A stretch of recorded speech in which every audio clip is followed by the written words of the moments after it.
Next हमारे पास question number 4 है जी, जिसमें आपको ए, बी और सी तीन वेक्टर्स गिवन हैं और हमसे पूछा जा रहा है कि लैम्डा की वैल्यू फाइंड करें।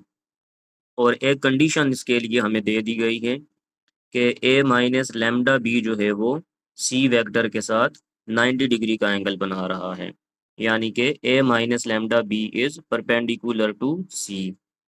तीन वेक्टर्स गिवन हैं, इसके साथ एक कंडीशन गिवन है कि A minus lambda B vector is perpendicular to C vector, और हमने फाइंड करना है कि ये लैम्डा की वैल्यू क्या होगी।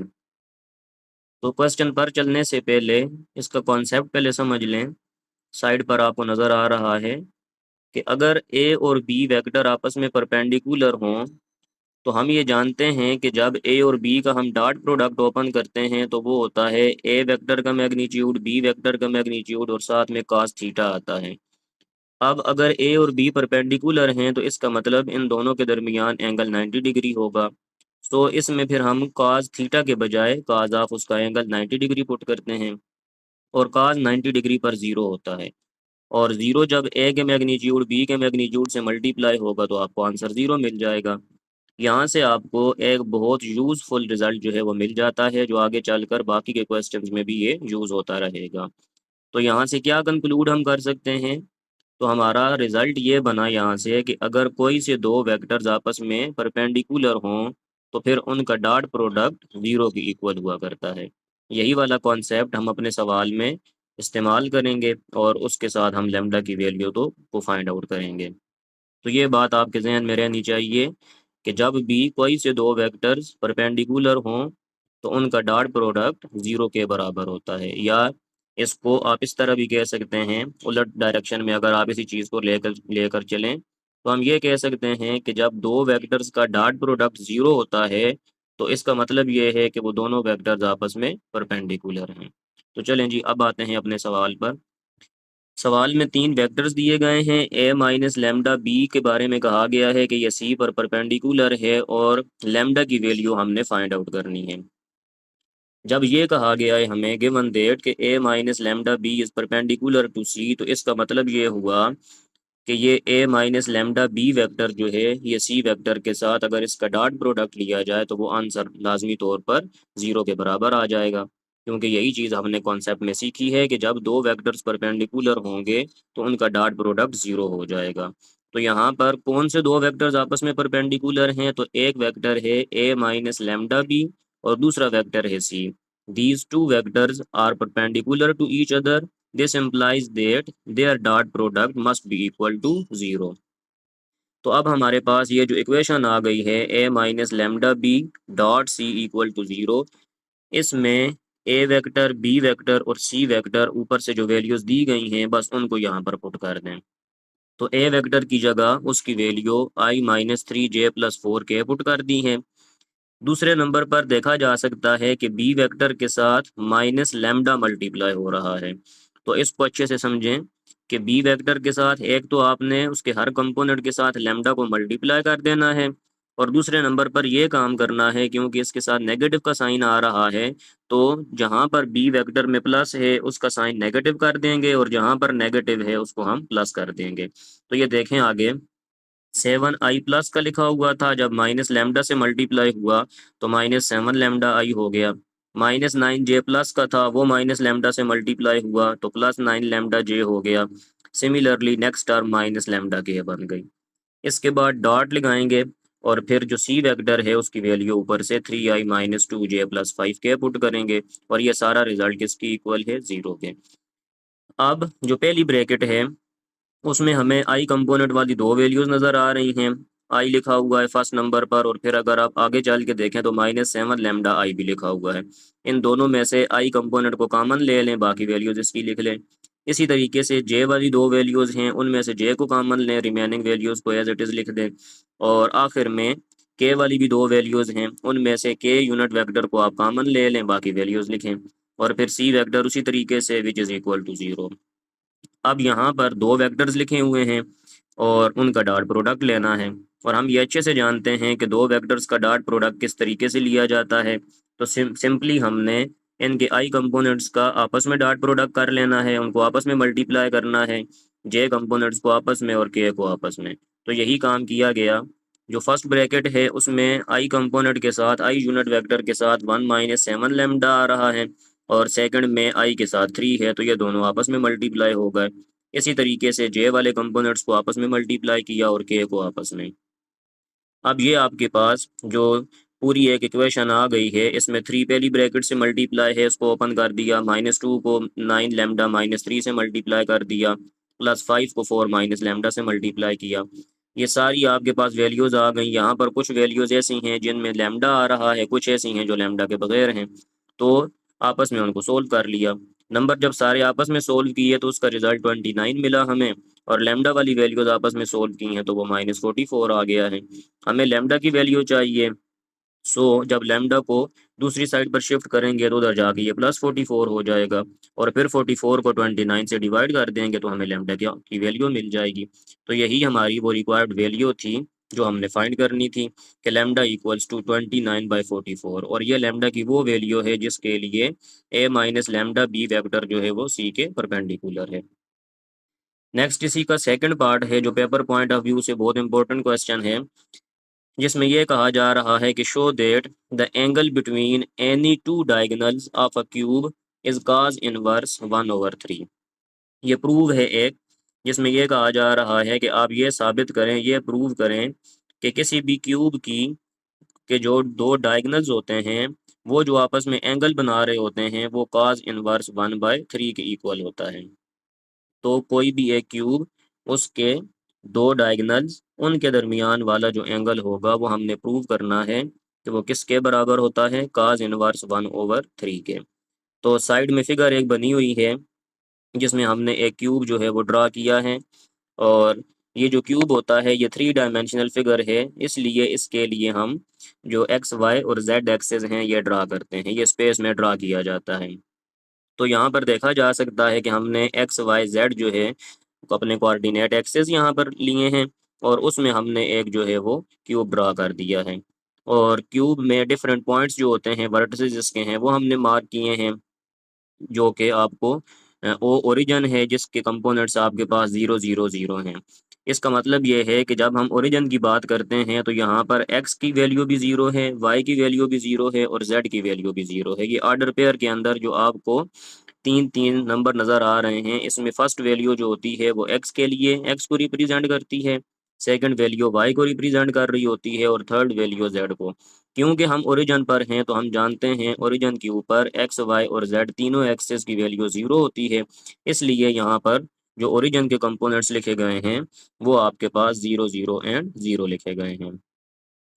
इसके बाद ए वर्टेक्स आपको नज़र आ रहा है, B C D E F और जी, ये हमने बाकी के वर्टिसेस लिखे हैं। अब ज़रा इनकी पहचान करें कि ये ए के पॉइंट्स किस तरीके से लिखे गए हैं, बी के वर्टिसेस, हम जो वर्टेक्स बी है उसके कोऑर्डिनेट्स या उसके पॉइंट्स कैसे लिखे गए हैं।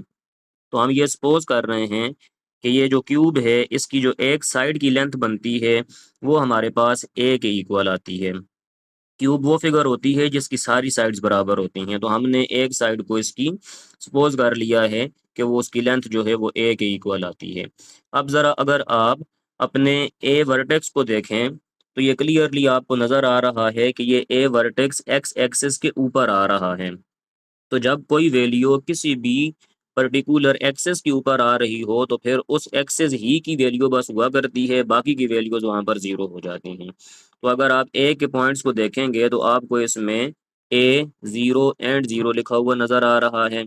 पहला पॉइंट मैंने अभी आपको बताया, पहला पॉइंट एक्स के लिए होता है, तो यहाँ क्योंकि ये ए पॉइंट एक्स के ऊपर है इसलिए इसके ऊपर एक्स की वैल्यू होगी, वाई और जेड यहाँ पर 0 होंगे, इसलिए उन दोनों को 0 0 हमने चूज़ किया और पुट कर दिया।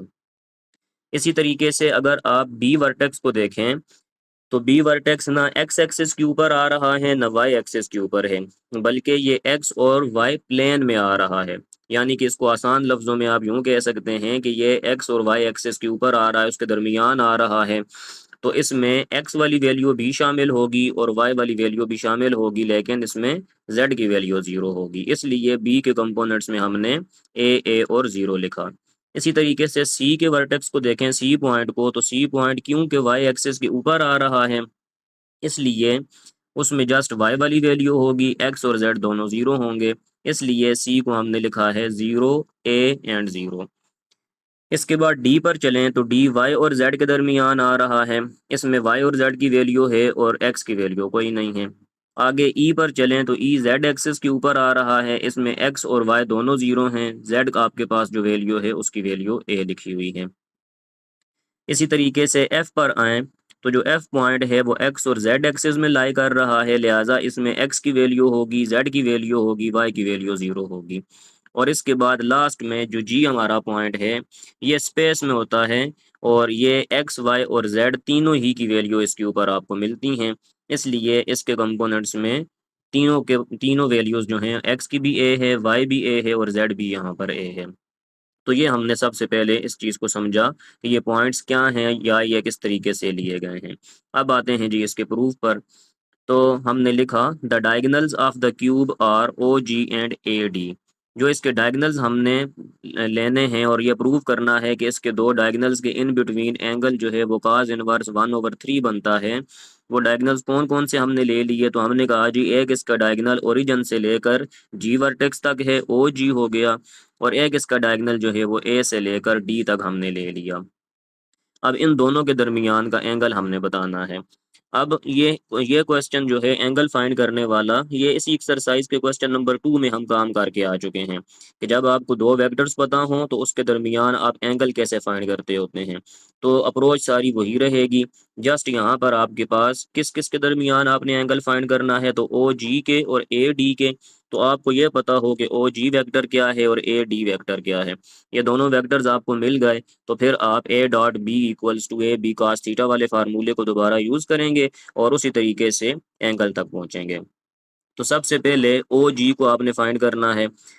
तो ओ जी की वैल्यू का मतलब ये है, ये जो ओ जी लिखा हुआ है इसको फाइंड करने का तरीका ये होता है कि जो जी के कंपोनेंट्स हैं, जी के जो कोऑर्डिनेट्स हैं उसमें से ओ के कोऑर्डिनेट्स को माइनस करते जाएं। अब अगर आप देखें तो जी में आपके पास ए एंड ए लिखा हुआ है, तीनों ही ए लिखे हुए हैं और ओ में तो है ही कुछ नहीं, सारे जीरोज हैं।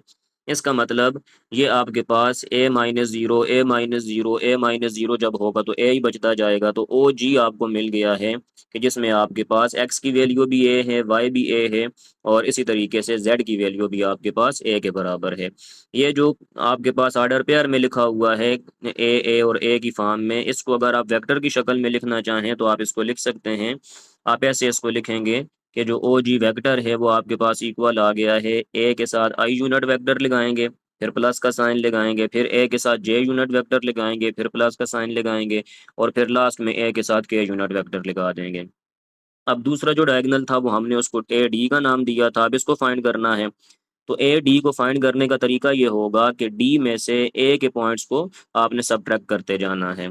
जो बाद में पॉइंट लिखा हुआ होता है उसमें से उससे पहले वाले जो उसके एक्सेस के पॉइंट्स होते हैं उसको आपने उसमें से सबट्रैक्ट करते जाना है।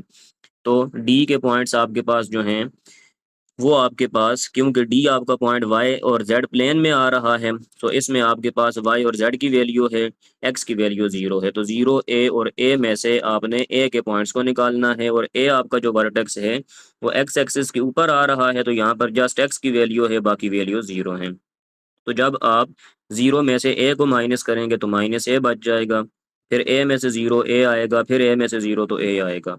ये आपको ए डी के पॉइंट्स मिल गए। अब हमने कहा कि let theta be the angle between O G and A D, के ओ जी एक डायगोनल और ए डी जो दूसरा डायगोनल है, इसके दरमियान जो एंगल बन रहा है उसको हमने थीटा का नाम दिया।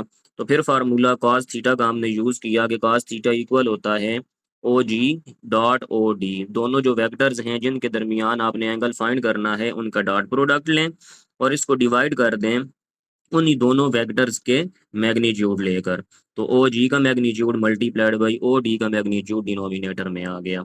अब ऊपर ओ जी का और ओ डी का डॉट प्रोडक्ट लेना है, दोनों वेक्टर्स ऊपर लिखे हुए हैं, तरीका हम समझे हुए हैं कि जस्ट आपने आई कंपोनेंट्स को आपस में मल्टीप्लाई और जे को आपस में और के को आपस में। तो पहली वैल्यू ए इंटू माइनस ए स्क्वायर प्लस सेकंड वैल्यू ए स्क्वायर प्लस थर्ड वैल्यू ए स्क्वायर। डिनोमिनेटर में ओ जी का आपने मैग्नीट्यूड लेना है, मैग्नीट्यूड लेने का तरीका भी हमने सीखा हुआ है कि तीनों कंपोनेंट्स के स्क्वायर करें, उन्हें ऐड करें और फिर स्क्वायर रूट ले लें। इसी तरीके से ओ डी के भी कंपोनेंट्स आपके पास हैं, तीनों के आपने स्क्वायर करने हैं, प्लस करना है उन्हें और फिर अंडर रूट लेना है। ऊपर नज़र आ रहा है प्लस ए स्क्वायर माइनस ए स्क्वायर से कैंसिल हो जाएगा, और डिनोमिनेटर में ओ जी का जो मैग्नीट्यूड है वो भी आपके पास 3a स्क्वायर स्क्वायर रूट आ जाता है, और ओ डी का मैग्नीट्यूड भी 3a स्क्वायर स्क्वायर रूट के बराबर है। ऊपर ए स्क्वायर है, डिनोमिनेटर में 3a स्क्वायर का स्क्वायर रूट 2 टाइम्स आ रहा है, इसका होल स्क्वायर हो जाएगा और स्क्वायर स्क्वायर रूट से कट जाएगा। सो हमारे पास डिनोमिनेटर में जस्ट बच जाएगा 3a square.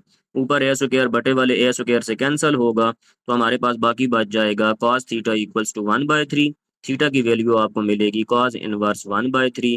Hence prove our required result. हमें सवाल में यही कहा गया था कि क्यूब के दो डायगोनल्स के दरमियान वाला एंगल आपने प्रूव करना है कि वो cos इनवर्स 1/3 के बराबर आता है।